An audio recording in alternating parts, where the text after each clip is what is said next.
తెలుగు చలనచిత్ర పరిశ్రమలో అడుగుపెట్టిన 4 ఏళ్లకే హీరోగా ప్రత్యేక వ్యక్తిత్వాన్ని, ఇమేజ్ను సంపాదించుకున్న మహానటుడు ఎన్టీఆర్ 1952లో తెలుగు చిత్ర పరిశ్రమలో నూతన అధ్యాయం ప్రారంభించడానికి సన్నాహాలు ప్రారంభించారు.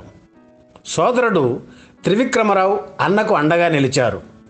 ఎన్ఏటి పతాకంపై ఈ సోదరులు నిర్మించిన ఎన్నో చిత్రాలు విజయవంతమయ్యాయి.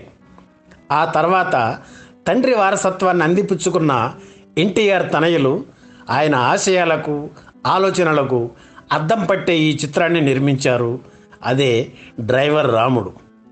తారక రామ ఫిల్మ్ యూనిట్ బ్యానర్పై నందమూరి హరికృష్ణ నిర్మించిన చిత్రం డ్రైవర్ రాముడు 1978 అక్టోబర్ నుంచి 1979 ఏప్రిల్ నెలాఖరు వరకు 3 చిత్రాలను విడుదల చేయాలని ఎన్టీఆర్ సంకల్పించారు. దానికి అనుగుణంగా 1978 అక్టోబర్ 1న శ్రీమద్ విరాట పర్వం చిత్రం షూటింగ్ ప్రారంభించారు ఎన్టీఆర్. అలాగే శ్రీ తిరుపతి వెంకటేశ్వర కళ్యాణం సినిమా తీయడానికి కూడా సన్నాహాలు ప్రారంభించారు. ఈ 2 పౌరాణిక చిత్రాల మధ్య ఓ కమర్షియల్ చిత్రం తీస్తే బాగుంటుందన్న ఎన్టీఆర్ ఆలోచనకు అనుగుణంగా రూపుదిద్దుకున్న చిత్రం డ్రైవర్ రాముడు. అంతవరకు సీనియర్ డైరెక్టర్స్తోనూ తన దర్శకత్వంలోనూ చిత్రాలు తీసిన ఎన్టీఆర్ ఈసారి ఓ యువ దర్శకుడికి అవకాశం ఇవ్వాలనుకున్నారు. తనతో అడవి రాముడు, సింహబలుడు, కేడీ నెంబర్ 1 చిత్రాలను రూపొందించిన దర్శకుడు కె రాఘవేంద్రరావుకు డ్రైవర్ రాముడు చిత్రం దర్శక బాధ్యతలు అప్పగించారు. అలా ఎన్టీఆర్ సొంత సంస్థలోకి రాఘవేంద్రరావు తొలిసారిగా అడుగుపెట్టారు. డ్రైవర్ రాముడు ఎన్టీఆర్కు 265వ చిత్రం కాగా రాఘవేంద్రరావుకు 13వ చిత్రం. డ్రైవర్ రాముడు చిత్రంతో ఎన్టీఆర్ లారీ డ్రైవర్గా నటించారు. స్వయం కృషితో లారీ ఓనర్ స్థాయికి ఎదిగే పాత్ర ఇది. ఎన్టీఆర్ సరసన జయసుధ నటించారు. హైవే పక్కన హోటల్ నడుపుకునే చుక్కమ్మ పాత్రను ఆమె పోషించారు. ఎన్టీఆర్ సోదరిగా రోజారమణి, ఆమె భర్త పోలీస్ ఆఫీసర్ పాత్రలో ముత్యాల ముగ్గు హీరో శ్రీధర్ నటించారు. ఈ సినిమాలో మరో లారీ డ్రైవర్గా సత్యనారాయణ, ఆయన భార్యగా కాంచన నటించారు. ఇక విలన్లుగా తండ్రి కొడుకుల పాత్రల్లో రావు గోపాలరావు, మోహన్ బాబు నటించారు. డ్రైవర్ రాముడు షూటింగ్ 1978 అక్టోబర్ 16న కృష్ణా జిల్లాలోని తేలప్రోలు గ్రామంలో మొదలైంది.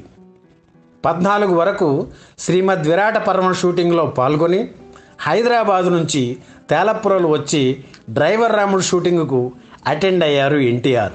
ఈ చిత్రం షూటింగ్ మొత్తం ఆంధ్రప్రదేశ్లో జరిగింది. అరకు లోయలో ప్రకృతి అందాల మధ్య షూటింగ్ జరుపుకుంటున్న తొలి చిత్రం ఇదేనేమో. ఇక్కడ 3 పాటలు, కొన్ని కీలక సన్నివేశాలు చిత్రీకరించారు. దొంగ దొంగ దొరికింది, దొంగల బండి ఎక్కింది అంటూ సాగే పాట మొత్తాన్ని తొలిసారిగా ట్రైన్లో చిత్రీకరించడం విశేషం. అక్కడి నుంచి ట్రైన్ సాంగ్స్ బాగా పాపులర్ అయ్యాయి. సంగీత దర్శకుడు చక్రవర్తి స్వరపరిచిన ఈ సినిమాలోని 6 పాటలు బాగా పాపులర్ అయ్యాయి. ముఖ్యంగా ఏమని వర్ణించను అంటూ ఎన్టీఆర్ రోజారమణిపై చిత్రీకరించిన పాట హైలైట్గా నిలిచింది. తేలప్రోలు గ్రామంలో ఈ పాటని చిత్రీకరించారు. ఈ పాటని నిశితంగా గమనిస్తే పూజా మందిరంలోని దేవుడు ఫోటోలతో పాటు దర్శకుడు కేవీ రెడ్డి, విజయాధినేతల్లో ఒకరైన చక్రపాణి ఫోటోలు కూడా ఉంటాయి. పాతాళ భైరవ వంటి చిత్రాలతో తనని స్టార్ చేసిన దర్శక నిర్మాతలను ఇలా గౌరవించుకోవడం ఎన్టీఆర్ గొప్ప మనసుకి నిదర్శనం. తెలుగు సినిమాల్లో అంతవరకు temperature in my location, Borra కేవ్స్లో షూటింగ్ చేసిన ఘనత కూడా ఎన్టీఆర్దే. బొంబాయి నుంచి శెట్టి అనే ఫైటర్ను తీసుకొచ్చి అక్కడ ఓ ఫైట్ తీశారు. లోతట్టు ప్రాంతాల్లో షూటింగ్ చేసుకోవడానికి అనువుగా లేకపోవడంతో ఎన్టీఆర్ కంకర రోడ్లు వేయించారు. డ్రైవర్ రాముడు చిత్రం తర్వాత అరకులోయలో షూటింగ్ల సందడి పెరిగింది. ఆ ప్రాంతం ఆంధ్ర ఊటీగా ప్రసిద్ధి చెందింది. ఎన్టీఆర్కు అరకుతో ఉన్న అనుబంధం కారణంగానే ఆయన తనయుడు బాలకృష్ణ అక్కడ ఎన్టీఆర్ కాంస్య విగ్రహాన్ని ఏర్పాటు చేశారు. డ్రైవర్ రాముడు కైకాల సత్యనారాయణకు 300వ సినిమా కావడం గమనార్హం. మొదట ఎన్టీఆర్ని వ్యతిరేకించే ఈ పాత్ర తర్వాత మారిపోయి ఆయనకు అండగా నిలుస్తుంది. ఇందులో లారీ క్లీనర్గా మాడా నటించారు. ఓ సన్నివేశంలో ఎన్టీఆర్, సత్యనారాయణ, మాడా ఆడవేషంలో కనిపిస్తారు. 3 షెడ్యూళ్లలో కేవలం 28 రోజుల్లో డ్రైవర్ రాముడు చిత్రం షూటింగ్ పూర్తి కావడం విశేషం. 1979 సంక్రాంతికి ఈ సినిమాను విడుదల చేయాలని మొదట అనుకున్నా వర్క్ పూర్తి కాకపోవడంతో ఫిబ్రవరి 2న విడుదల చేశారు. ఆంధ్రాలో విజయ పిక్చర్స్ ద్వారా, నైజాంలో శ్రీ నేషనల్ ఆర్ట్ పిక్చర్స్ ద్వారా ఎన్టీఆర్ స్వయంగా రిలీజ్ చేశారు. అలాగే రాయలసీమ అగ్రశ్రేణి పంపిణీదారుడిగా వెలుగొందిన దొరస్వామిరాజు తొలిసారిగా పంపిణీ చేసిన సినిమా డ్రైవర్ రాముడు. విజయ మల్లేశ్వరి కంబైన్స్ పేరుతో ఆయన ఏర్పాటు చేసిన పంపిణీ సంస్థ ప్రధాన కార్యాలయాన్ని తిరుపతిలో ఎన్టీఆర్ ప్రారంభించారు. అలాగే డ్రైవర్ రాముడు 100 రోజుల వేడుకను కూడా తిరుపతిలో నిర్వహించారు. విజయవాడ, గుంటూరు, నెల్లూరు, రాజమండ్రి, కాకినాడ, విజయనగరం, ఒంగోలు, మచిలీపట్నం, తిరుపతి, కర్నూలు, కడప, ప్రొద్దుటూరు, వరంగల్, హైదరాబాద్ కేంద్రాల్లో డ్రైవర్ రాముడు చిత్రం 100 రోజులు ఆడింది. తిరుపతిలో 25 వారాలు, విజయవాడలో షిఫ్టింగులతో 25 వారాలు ఆడింది. లారీ డ్రైవర్ పాత్ర చేస్తూ ఎన్టీఆర్ కోటు వేసుకుని నటించడం బాగోలేదని విమర్శలు వినిపించిన విజయాన్ని అవి అడ్డుకోలేకపోయాయి. సినిమాలోని అన్నా చెల్లెల సెంటిమెంట్ మహిళా ప్రేక్షకులకు బాగా పట్టేసింది.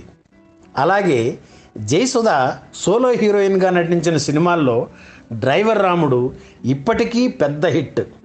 1984లో స్లాబ్ సిస్టమ్ వచ్చాక డ్రైవర్ రాముడు సెకండ్ రిలీజ్ చేశారు. విజయవాడలో 50 రోజులు ఆడింది. స్లాబ్ విధానం వల్ల ఫస్ట్ రిలీజ్ సినిమాలే కొంచెం కంగారు పడితే సెకండ్ రిలీజ్లో కూడా డ్రైవర్ రాముడు బాక్స్ ఆఫీస్ దుమ్ము దులిపేశాడు. మరో విషయం ఏమిటంటే డ్రైవర్ రాముడు చిత్ర నిర్మాణంలో ఉన్న సమయంలోనే హీరో కృష్ణతో లారీ డ్రైవర్ చిత్రం నిర్మించడానికి ప్రయత్నాలు జరిగాయి.